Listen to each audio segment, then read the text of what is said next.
भाई देवी धाम पर पशु की गर्दन ना बाल वहां कटवाना हो। देवी धाम पर पशु की गर्दन ना बाल वहां कटवाना हो। जैसा दर्द अपने को होवे ऐसा जान बिराना हो, ऐसा जान बिराना।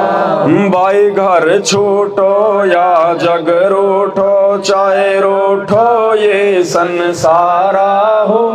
कौन सुने मेरी काल नगर में, जय गुरु रूठ गया मारा हो, गुरु रूठ गया मारा हो। क्या बताते हैं गुरुदेव भगवान कि देवी धाम पर पशु की गर्दन न बाढ़ वहां कटवाना। जैसे पहले इस ज्ञान के बिना देखा देखी में ये तेरे छोरा नहीं हो रहा, 10 साल हो गई, 15 साल हो गई, ये वो माता जी का मंदिर है वहां पे एक बकरा लेकर उसकी गर्दन कटवा दे, एक बकरे की बलि दे दे। अरे बताओ, दूसरे के बेटे की बलि देकर खुद बेटा चाह रही है, वो बेटा उसको क्या न्याल करेगा अगर वो भी गया तो उसकी भी काल फिर ऐसे बलि ले लेगा जवान होने के बाद, कोई एक्सीडेंट में, कहीं रोड पे, कोई बीमारी में है।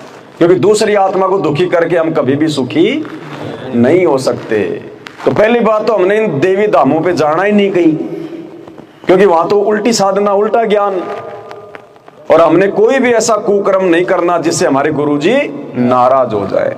अरे वो बकरा कौन है, वो गधा कौन है, वो मुर्गा कौन है जिसको लोग काट रहे हैं, खा रहे हैं?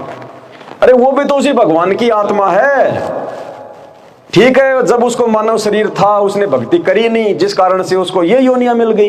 ये योनियां तो हम भी भोग चुके असंख्यों बार, 184। परमात्मा कहते हैं कोटि जन्म तू राजा की न्या, मिटी न मन की आशा, भिक्षुक होकर दर दर घूमया मिला न निर्गुण। अनंत कोटि बार हम राजा रह चुके हैं। तो सोचो, गधे कुत्ते सुअर की तो गिनती नहीं है, इतने जन्म हमने भोग लिए। तो अब हमने ऐसे किसी भी निकम्मे आदमियों के चक्करों में आके अपना कर्म धर्म नष्ट नहीं करना है। हमने तो चींटी अपने रास्ते से जा रही है तो उसको भी उंगली लगा के छेड़ना नहीं है, उसको भी दुखी नहीं करना है, इतनी सावधानी बरतनी है। परमात्मा कहते हैं तुम रास्ते से जा रहे हो, साइकिल से या पैदल, अगर वो कीड़ नंगड़ा आ गया, कीड़ियां आ रही हैं जा रही हैं, भले ही आपने 2 किलोमीटर की ओढ़ खानी पड़े, घूम के आना पड़े, लेकिन आंखों देखने के बाद वो साइकिल उसके ऊपर नहीं चढ़ानी, पैर रखे नहीं जाना बिल्कुल भी, भले 2 किलोमीटर दूर घूम के आना पड़े। मजबूरी अगर है तो बड़ी सावधानी से निकलो, साइकिल को अपना उठा के निकलो।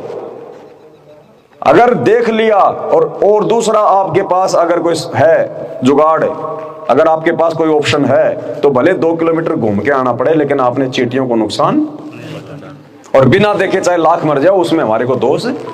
मालिक कहते हैं जान बूझ सांची तजे और करे झूठे से ने, जाकी संगति है प्रभु सौपन में भी। जानबूझ के अगर हम गलती करेंगे तो फिर दिक्कत होगी।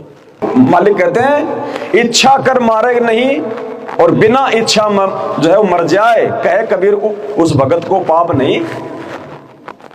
हमने देखा नहीं और वो चींटियां मर गई या और कोई जानवर मर गए हमारे से, मान लीजिए जो धोखे से, तो उसका हमें दोष नहीं है। और जानबूझ के अगर चींटी भी मार दी, सिर में जुएं पड़ गई, ढेरा पड़ गया, अगर उनको निकाल के मारने लग गए यूं, जैसे पहले माता बहनें निकाल के वो चटक चटक करती थी नाखूनों से, मालिक कहते हैं अगर ढेरा भी मार दिया, अगर तूने ढेरे पड़ गए, जुएं पड़ गई, तो अपना बाल साफ करवा ले, टकला हो जा, बढ़िया साबुन लगा, दोबारा क्यों पड़ेंगी। लेकिन कोई दवाई दूई नहीं लगानी, जैसे पहले वो कटीड की दवाई लगा लेते थे, वो चून जैसे आती थी, बेचारी वो मर जाती थी।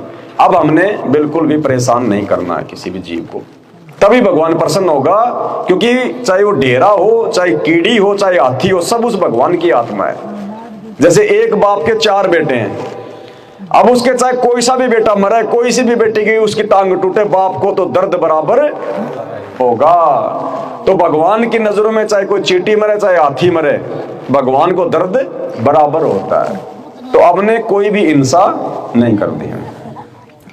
तो ना किसी देवी धाम पे जाना है, ना हमने कोई बकरा चढ़ाना, ना कोई बकरी चढ़ानी, ना कोई बलि देनी, और ना हमने उसमें सहयोग करना बिल्कुल भी। कि भाई मैं तो बकरे की बलि चढ़ाऊंगा, 500 रुपए कम पड़ गए, दे दे ना भाई। तेरे घर में दाने नहीं है तो दाने खरीद के दे दूंगा, नगद पैसे तेरे को मैं दानों के लिए भी नहीं दूंगा, और बावड़ा बकरे काटने के लिए तो मैं तेरे को एक चवन्नी नहीं देने वाला। तो इन बातों का विशेष हमने ध्यान रखना है। और बाल बूढ़ नहीं कटवाने अपन ने। जैसे पहले बच्चा 6 महीने साल भर का हो जाता था कि वो माता की इसकी जात लगेगी, गुड़गांव वाले की फलानी माता की, बाबा श्याम जी के लेके जाएंगे, वहां बाल कटवाएंगे।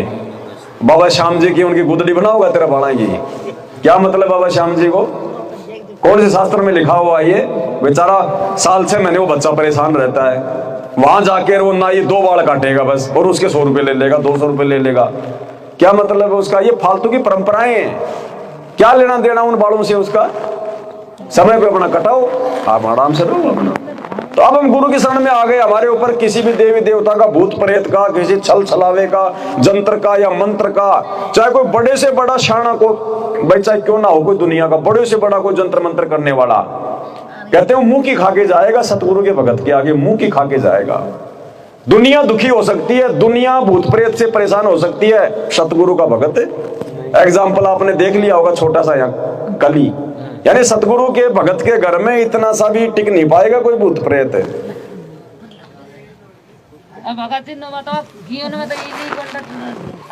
धूप में सुखा दो बहन जी, सारा क्यों निकालते हो? 2, 4, 5 किलो अपना 4-5 दिन के हिसाब से धूप में सुखा दो, जितने निकला उनको निकाल दो, निकल जाएंगे। धूप में तो भाग जाती है, ऐसी बात नहीं।